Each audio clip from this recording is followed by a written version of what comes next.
Let's buy पैसा।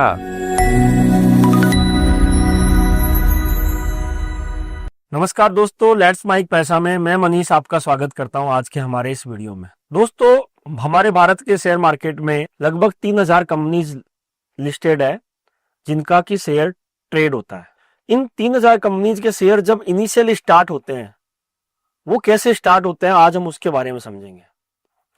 तो दोस्तों, जब कोई भी कंपनी मार्केट में लिस्ट होती है तो वो सबसे पहले आईपीओ लेके आती है। आईपीओ मतलब हुआ इनिशियल पब्लिक ऑफर।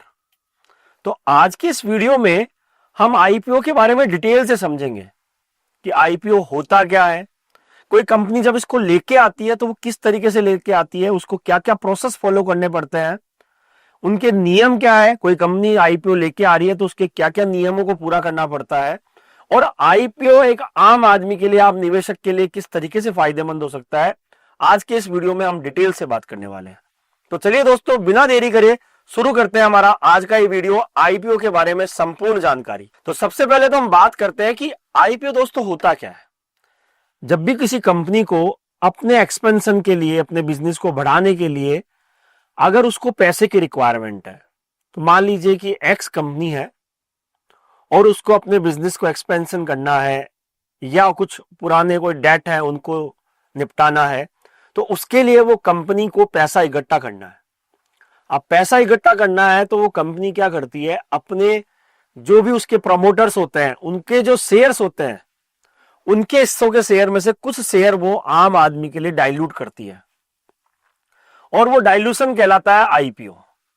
तो वो पब्लिक के लिए लेके आती है कि हमारी कंपनी में आप भी पार्टिसिपेशन कर सकते हो, हमारी कंपनी के प्रॉफिट और लॉस में आप भी भागीदार बन सकते हो। इस ऑफर को बोलते हैं आईपीओ, इनिशियल पब्लिक ऑफर। तो जब भी कोई प्राइवेट कंपनी अपने शेयर्स का डाइल्यूशन करती है आम पब्लिक में, उसको इनिशियल पब्लिक ऑफर के थ्रू ही करती है।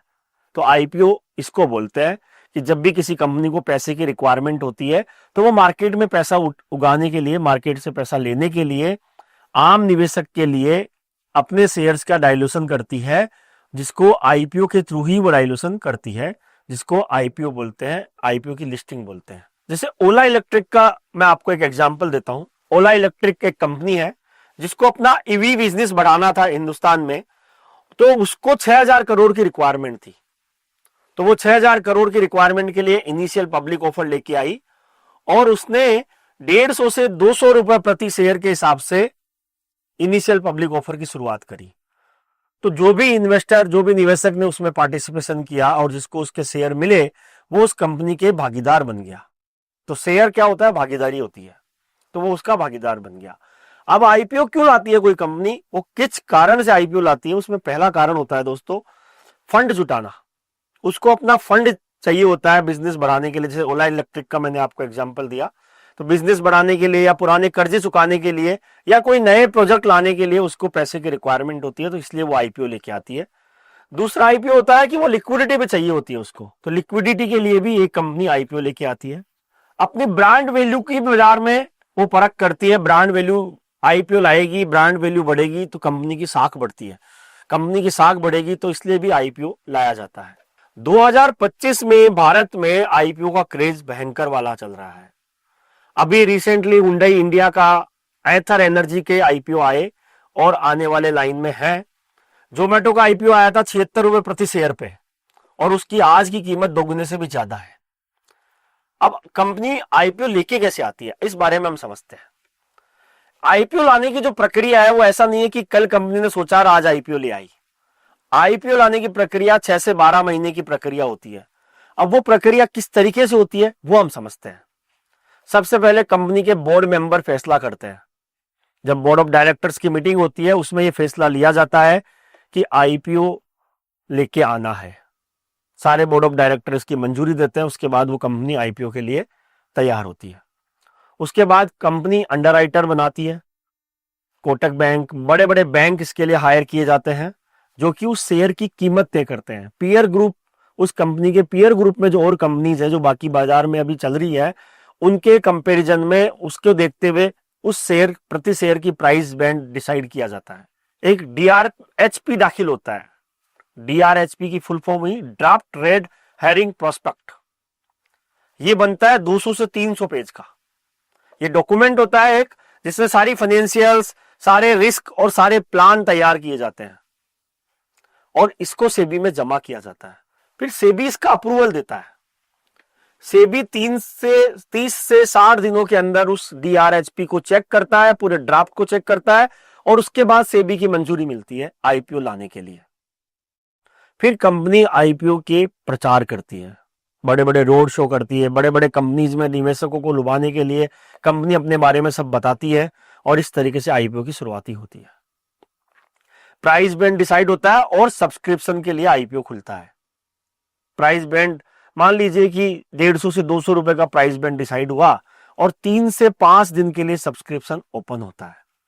उस दरमियान जो भी निवेशक उसमें पैसा लगाता है उसको उसी प्राइस बैंड के अकॉर्डिंगली लॉटरी से निकलता है, क्योंकि बहुत सारी एप्लीकेशंस आ जाती है।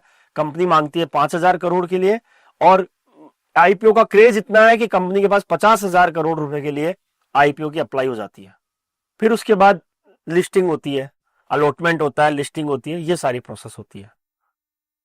LIC का जो आईपीओ आया था दोस्तों 2022 में, 21,000 करोड़ रुपए जुटाने थे LIC को। वो हिंदुस्तान का सबसे बड़ा आईपीओ आया था। लेकिन कुछ आईपीओ ऐसे भी होते हैं जिनको कि पैसा ही नहीं मिलता। दोस्तों आईपीओ का क्रेज हिंदुस्तान में बहुत है। आईपीओ से एक फायदा यही है कि आम निवेशक को उस कंपनी का जो इनिशियल प्राइस बैंड है उसके अनुसार आपको इनिशियल प्राइस बैंड पे निवेशक को शेयर मिल जाते हैं। अगर लॉटरी सिस्टम से शेयर आ जाते हैं तो जब डिमांड ज्यादा हो जाएगी, कंपनी के पास में शेयर लिमिटेड देने हैं और डिमांड ज्यादा आ गई तो फिर कंपनी लॉटरी सिस्टम से आईपीओ अलॉटमेंट निकालती है। उस अलॉटमेंट में जिस भी जने को आईपीओ का शेयर अलॉट हो जाता है उसको आईपीओ का अलॉटमेंट मिल जाता है और बाकी निवेशकों को पैसा वापस मिल जाता है। अब हम बात करते हैं कि आईपीओ के नियम में सेबी का क्या रूल होता है। क्या सेबी हर किसी कंपनी को आईपीओ लाने के लिए बोल देती है या हर कोई कंपनी सेबी का आईपीओ हर कोई कंपनी आईपीओ ला सकती है? नहीं दोस्तों, ऐसा नहीं है। सेबी आईपीओ को रेगुलेट करती है ताकि निवेशकों का पैसा सुरक्षित रहे। कुछ सेबी के नियम है जो हम आपको सब बताते हैं। एक नियम यह है कि कंपनी 3 साल पुरानी होनी चाहिए और उन 3 साल में से 2 साल कंपनी प्रॉफिट में रहनी चाहिए। ये पहला नियम है। दूसरा, DRHP में पूरी फाइनेंशियल्स, जोखिम और प्लान की पूरी जानकारी होनी चाहिए कि कंपनी क्या काम करती है, कंपनी के निवेश में जोखिम क्या है, कंपनी जो काम करती है उसमें क्या जोखिम है, कंपनी जो प्राइस बैंड लेके आ रही है वो इतना क्यों लेके आ रही है, वो सारी जानकारी उस DRHP में होती है। और पब्लिक की शेयर होल्डिंग भी 25% कम से कम होनी चाहिए जो पब्लिक के पास में शेयर होल्डिंग जाएगी। तो अगर एक कंपनी के पास 100% शेयर प्रमोटर्स के पास है तो कंपनी को कम से कम 25% शेयर तो डाइल्यूट करने ही पड़ेंगे। प्रमोटर्स के शेयर में लॉक इन होती है। अदरवाइज होगा क्या, प्रमोटर्स के शेयर में लॉक इन होती है। जब एक कंपनी आईपीओ लेके आती है तो 100 शेयर मान लीजिए प्रमोटर्स के पास है और उसमें से 40 शेयर उसने पब्लिक के लिए निकाल दिए तो 60 शेयर अभी भी प्रमोटर के पास में है।